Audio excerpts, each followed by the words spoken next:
C'est quand même perturbant d'arriver à autant apprécier un psychopathe. Et bonjour à tous, on se retrouve aujourd'hui pour parler de You saison 2 qui a débarqué sur Netflix. Et ce sera la toute dernière critique de l'année sur la chaîne. Et au moment où je diffuse cette vidéo, je suis en Ukraine et à Kiev pour fêter le nouvel an. Et j'espère revenir vivant. Je vais pas vous dire pourquoi, hein, vous avez compris.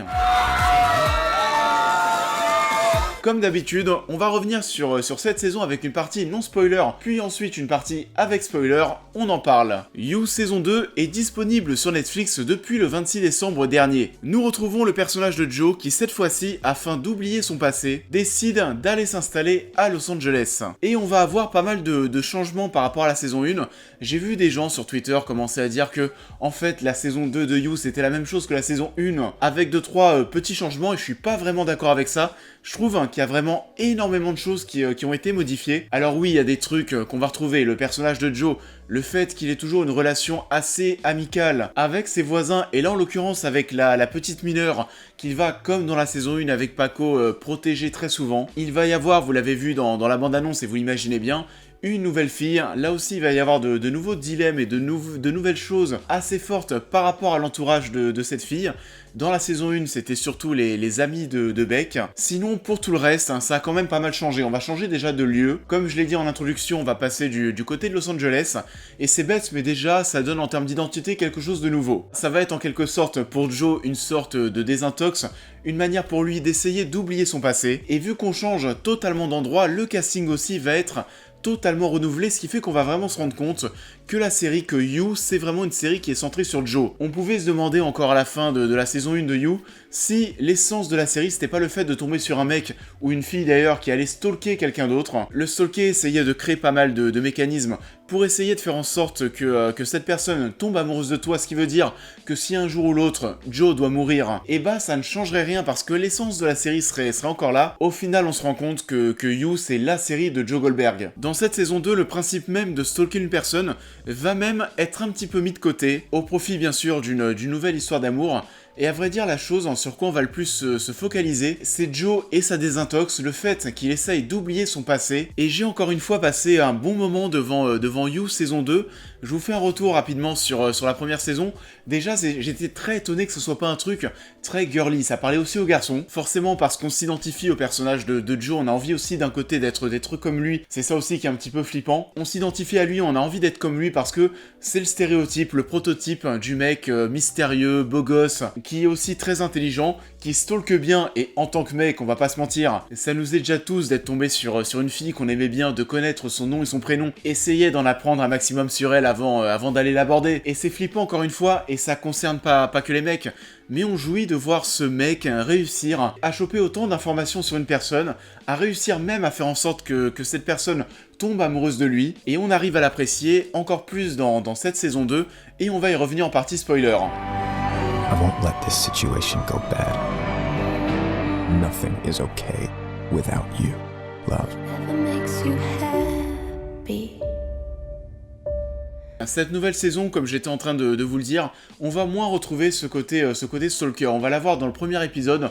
Ensuite, ça va être une histoire assez simple qui va se dérouler, qui à première vue me décevait un peu parce que c'est quand même moins stimulant. On est vraiment juste là pour suivre l'histoire d'un mec qui tente d'oublier son passé, qui est en train de le rattraper, et comment il va réussir, qu'est-ce qu'il va mettre en place pour faire en sorte de faire oublier son passé. On va du coup être beaucoup moins dans sa tête, beaucoup moins dans le fait d'espionner une personne.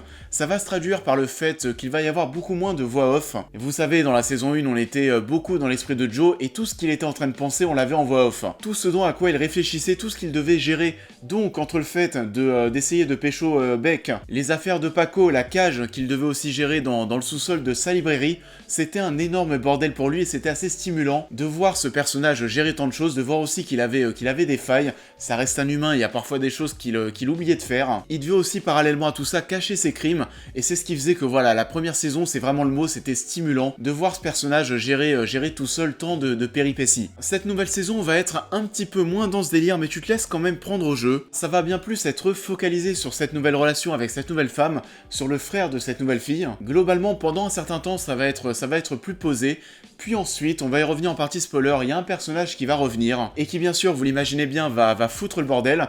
même si j'ai pas été totalement convaincu par le petit ventre mou qu'on va avoir en milieu de série. J'avoue que j'ai bien plus été convaincu par la fin et par tous les cliffhangers qu'on va avoir, notamment durant les 3 derniers épisodes, où là ça va s'enchaîner, c'est cliffhanger sur cliffhanger.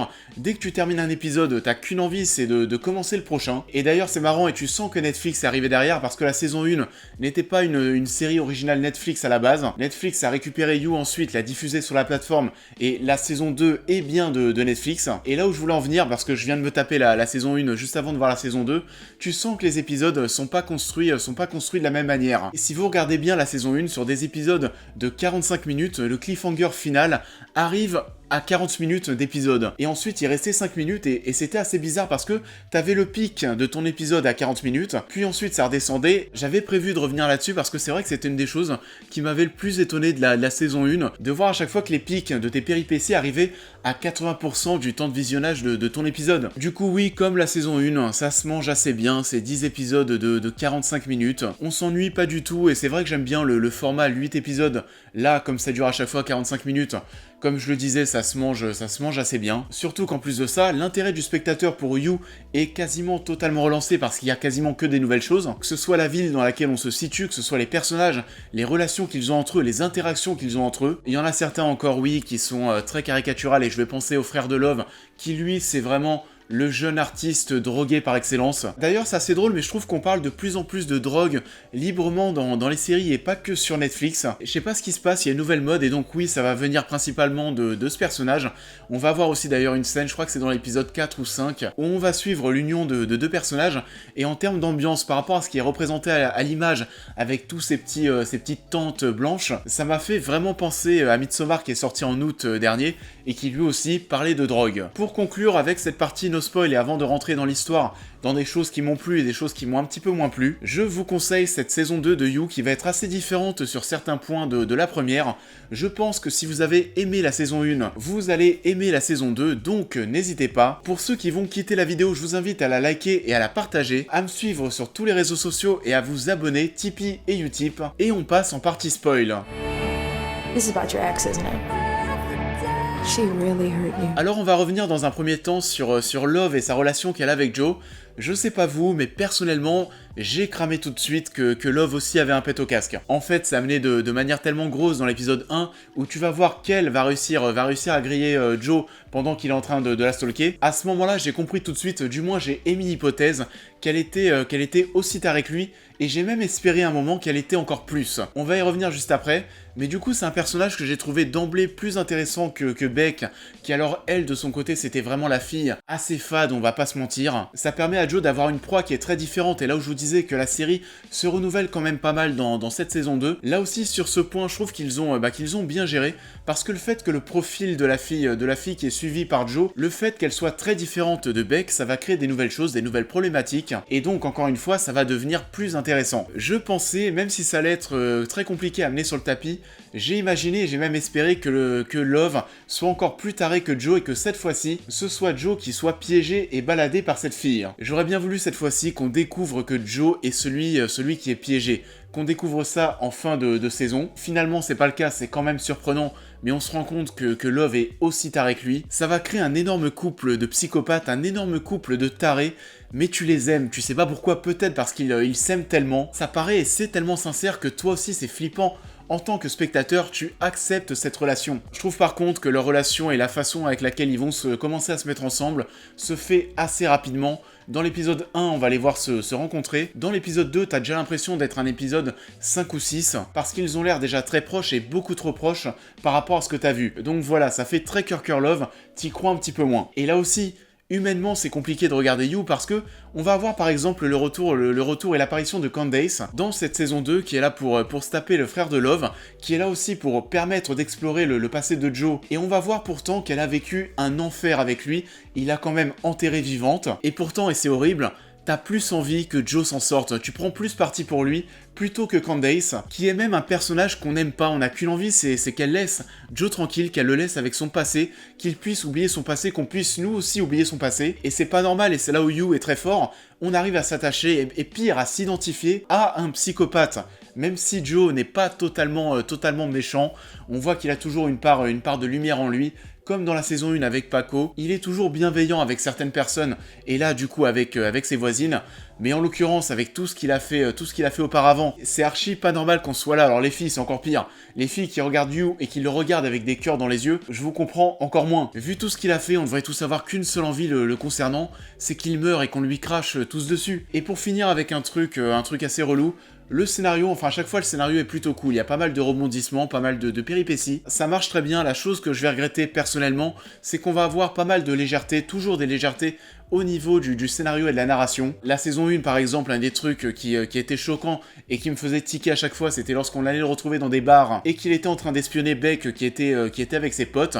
Il se retrouvait parfois, mais à entre 5 et 10 mètres d'elle, et arrivait à entendre ces conversations, ce qui n'a aucun sens, qui est une grosse facilité scénaristique. Et on va continuer de retrouver des choses comme ça dans le scénario de la saison 2, c'est là où je dis que c'est un petit peu dommage parfois qu'il y ait pas mal de légèreté. Par exemple, je sais pas, encore une fois, ils ont voulu garder le délire, tout le délire autour de la cage, qui est plutôt cool, j'avoue. C'est un peu sadomaso de dire ça, mais je me porte très bien. On a voulu garder encore une fois ce délire autour de cette grosse cage de verre. Cette fois-ci, elle va se retrouver dans un box. On va se retrouver dans un box où cette cage va quand même se retrouver à côté de l'entrée. On va te balancer en une phrase que tout est isolé, que la cage est dotée d'un double vitrage, mais tu vas voir encore une fois qu'il y a des trous. On va voir à un moment parce que Joe va récupérer la clé de sécurité qu'il a laissée à l'intérieur, et il va s'en débarrasser via un trou qui sert bien sûr à laisser passer de l'air. Sauf que du coup, ta cage n'est pas totalement isolée. Si t'as des personnes qui sont à l'intérieur et qui crient, normalement depuis l'extérieur, on doit t'entendre. Ce qui fait aussi que Joe arrive à communiquer avec la personne qui est à l'intérieur, et il va dire aussi que voilà, le box a été insonorisé. Et ça aussi, c'est une facilité scénaristique, c'est une facilité de scénario parce que tu justifies un petit peu l'injustifiable. Je vois pas en quoi ce box est plus isolé qu'un autre, donc oui, c'est une phrase qui est balancée comme ça. Et la porte d'entrée, je suis pas sûr qu'elle puisse retenir les cris d'une personne qui est à l'intérieur. Des choses comme ça, il va y en avoir durant toute la série.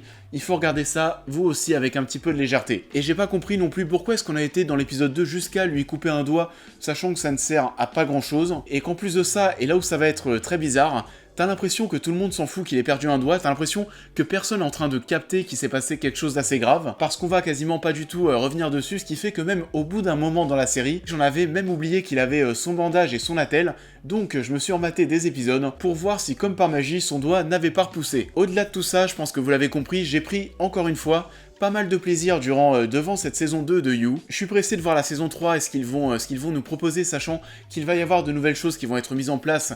Donc visiblement encore une fois un nouveau lieu, on va plutôt être en zone pavillonnaire. On va retrouver Joe qui est en couple et très certainement qui sera même papa, ce qui va rendre ses agissements de pervers encore plus cruels. J'espère que ça ne va pas s'essouffler parce qu'on est quand même sur quelque chose qui est très cyclique. Les histoires peuvent très vite se répéter, mais en tout cas tant qu'ils arrivent à renouveler un petit peu la sauce et que ça marche, et bah pourquoi pas. C'est la fin de cette vidéo, j'espère qu'elle vous aura plu. Comme d'habitude et comme je vous le disais, je vous invite à liker et à partager cette vidéo, à me dire en commentaire ce que vous avez pensé de cette saison 2 de You, à me suivre sur tous les réseaux et à vous abonner pour les nouveaux, n'oubliez pas Tipeee et Utip. Et forcément, comme il s'agit de la dernière vidéo de 2019, je vous souhaite à tous un bon réveillon. Fêtez bien ça entre amis ou en famille, buvez bien, mais surtout ne prenez pas la voiture après. Et on va se retrouver normalement très rapidement en 2020 parce que j'ai déjà quelques vidéos qui sont prêtes, qui sont déjà uploadées sur YouTube. Donc encore une fois, fêtez bien ce passage vers cette nouvelle décennie et je vous dis à très vite.